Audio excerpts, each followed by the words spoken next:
तो नंद उत्सव होगा और हमारे संस्थापकाचार्य अंतर्राष्ट्रीय कृष्ण भावनामृत संघ इस्कॉन के संस्थापकाचार्य श्रील प्रभुपाद जी का आविर्भाव दिवस है, जन्म दिवस है। तो ये दो कार्यक्रम हम लोग 20 अगस्त को सेलिब्रेट करेंगे और 4 सितंबर को राधा रानी का आविर्भाव दिवस है, राधा अष्टमी, जो कि रविवार को है।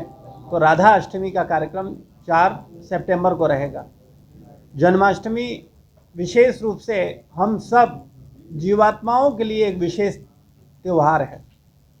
ये केवल श्री कृष्ण भगवान का ही जन्म नहीं है। श्री कृष्ण कौन है ये जब हम जानेंगे तो समझ पाएंगे वास्तविकता में कि जन्माष्टमी क्या है।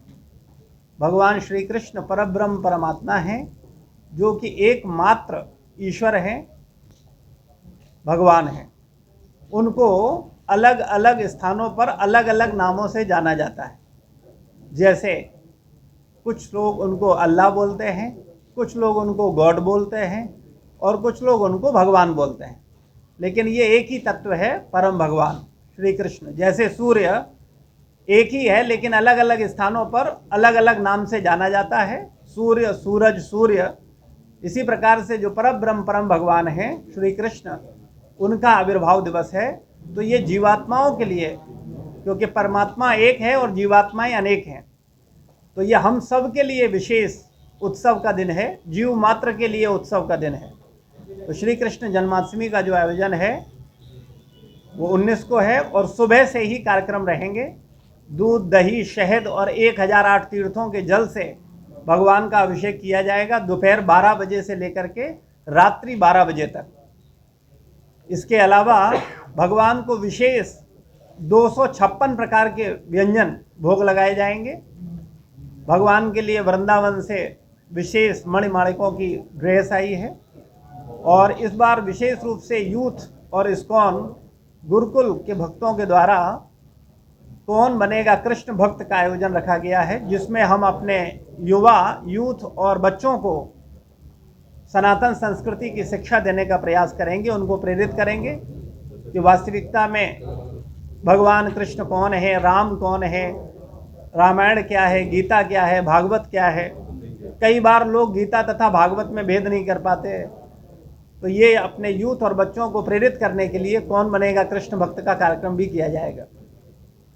तो जन्मोत्सव में आप सब लोगों से निवेदन है, आप सब लोग परिवार के साथ आइए। भी 19 को ही अभी आपने एक बात कही कि गीता और में क्या अंतर है, वो किस तरह से लोगों को, बच्चों को या हमारी आज जनरेशन को किस तरह से समझाया जाएगा, केवल खेल के माध्यम से या श्लोकों के माध्यम से? हम लोग उनको, बच्चों को एकत्रित करके बच्चों से पूछा जाएगा कि वास्तव में गीता क्या है। तो गीता गीतोपनिषद है, उपनिषद है और भागवत पुराण है। तो भागवत पुराण है, हमारे 18 पुराण हैं, उनमें प्रमुख है भागवत पुराण। और जो गीता है वो हमारे जो 108 उपनिषद हैं उनमें प्रमुख उपनिषद है गीतोपनिषद, गीता।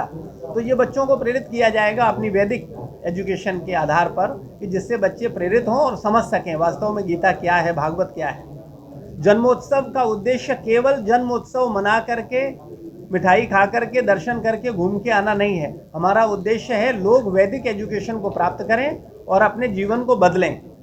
भौतिक एजुकेशन प्राप्त करके हम भौतिक सुख ले रहे हैं, लेकिन वैदिक एजुकेशन प्राप्त न कर पाने के कारण हम जो वास्तविक सुख है, आनंद है, उसको नहीं ले पाते। 4 वेद, 18 पुराण, उपनिषदों सबका सार है श्रीमद् भगवद गीता में, जो कि परब्रह्म परम भगवान की वाणी है। भगवान वाचा, भगवान ने कहा।